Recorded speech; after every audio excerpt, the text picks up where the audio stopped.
Assalamualaikum warahmatullahi wabarakatuh. Jumpa kembali bersama saya Muhammad Nurdin dalam channel atau dalam video tentang manasik haji gratis. Saya ucapkan selamat datang, ahlan wa sahlan bagi Anda yang baru menemukan video ini. Dan agar Anda tidak ketinggalan dengan video-video berikutnya, maka saya mengajak dengan ikhlas untuk bisa subscribe, menghidupkan tombol lonceng, dan like and share ya. Baik, para jamaah sekalian, kita sekarang akan membicarakan tentang rukun yang kedua, yaitu tawaf ya. Sebelumnya kita lantunkan dulu doa talbiyah ataupun kalimat talbiyah. Labbaik Allahumma labbaik, labbaik la syarika lak labbaik, innal hamda wan ni'mata laka wal mulk la syarika lak. Para pemirsa sekalian, bahwa tawaf ini adalah sebuah ibadah ya, yang perbedaannya dengan sholat adalah bahwa di dalam sholat tidak boleh berkata-kata, sedangkan di dalam tawaf itu diperbolehkan berkata-kata. Namun perkataannya itu harus perkataan yang baik ya. Adapun syarat-syarat tawaf yang lain mirip dengan sholat. Yang pertama adalah niat, karena semua amal ibadah tanpa niat maka sia-sia ya. Innamal a'malu binniyat. Jadi kita niat bertawaf karena Allah Subhanahu wa taala. Yang kedua, suci dari kotoran dan hadas. Jadi orang yang bertawaf itu sama dengan sholat, dia harus dalam keadaan berwudu ya, dalam keadaan suci. Suci baik dari najis maupun suci dari hadas ya, hadas besar maupun hadas kecil. Seperti orang mau sholat ya. Kemudian yang ketiga, menutup aurat ya. Menutup aurat juga merupakan syarat tawaf ya. Jangan sampai orang tawaf kelihatan auratnya. Aurat laki-laki dari pusar sampai lutut. Aurat perempuan seluruh tubuh kecuali muka dan telapak tangan. Nabi bersabda, "At-tawafu haulal baiti mithlu shalah illa annakum tatakallamuna fi. Faman tatakallama fala yatakallam illa bi khair." Ya. Nabi bersabda dalam hadis yang diriwayatkan oleh Imam Tirmidzi, tawaf di sekeliling Baitullah adalah seperti sholat. Ya, tawaf di sekeliling Baitullah adalah seperti sholat. Bedanya kalian berbicara di dalamnya.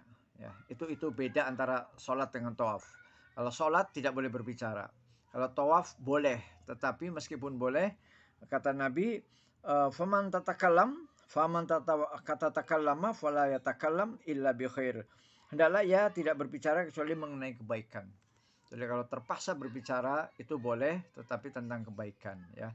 Mungkin antara suami istri ya, mungkin saling mengingatkan, kita sudah berapa putaran dek tawafnya ya. Pokoknya berbicara yang baik. Nah, itu rukun atau syarat yang pertama niat, yang kedua suci, yang ketiga menutup aurat, yang keempat tawaf harus dilakukan di dalam Masjidil Haram ya, di dalam Masjidil Haram, tidak boleh di luar Masjidil Haram. Makanya tawaf ini merupakan ibadah yang eksklusif, yang spesial ya, spesial hanya ada di Masjidil Haram. Meskipun kita jauh dari Ka'bah tidak ada masalah ya, tetapi yang penting di dalam Masjidil Haram ya. Kemudian posisi Ka'bah harus di sebelah kiri kita ya, jadi tidak boleh kita tawaf mengelilingi Ka'bah sementara Ka'bah sebelah kanan, tidak boleh. Ka'bah harus di sebelah kiri. Kemudian tawaf dilakukan 7 kali putaran ya, 7 kali putaran, dimulai dari Hajar Aswad dan diakhiri dari Hajar Aswad ya. Jadi dimulai dari Hajar Aswad dan diakhiri di Hajar Aswad. Jadi putarannya tidak boleh kurang, tidak boleh lebih ya, kecuali lupa ya. Kalau lupa maka itu kalau kelebihan mudah-mudahan diampuni oleh Allah Subhanahu wa taala. Kalau kekurangan harus tambah. Kemudian yang ketujuh, putaran dilakukan secara berturut-turut dan tidak terputus kecuali jika keadaan darurat. Jadi putaran pertama, putaran kedua sampai ketujuh itu tidak boleh disela ya, tidak boleh diputus. Putaran baru boleh diputus apabila tidak sengaja kita buang angin ya, atau batal. Apabila kita buang angin atau batal, maka otomatis terputus. Itu saja yang boleh memutus tawaf. Tapi selain itu tidak boleh ya, kecuali dalam keadaan sangat darurat ya. Nah, itulah 7 syarat tawaf yang perlu saya ulangi. Yang pertama adalah niat ya, niat di dalam hati.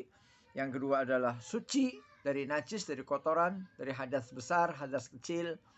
Tidak boleh orang yang junub bertawaf, tidak boleh orang yang batal wudhu bertawaf, tidak boleh. Dia harus memperbaharui wudhunya.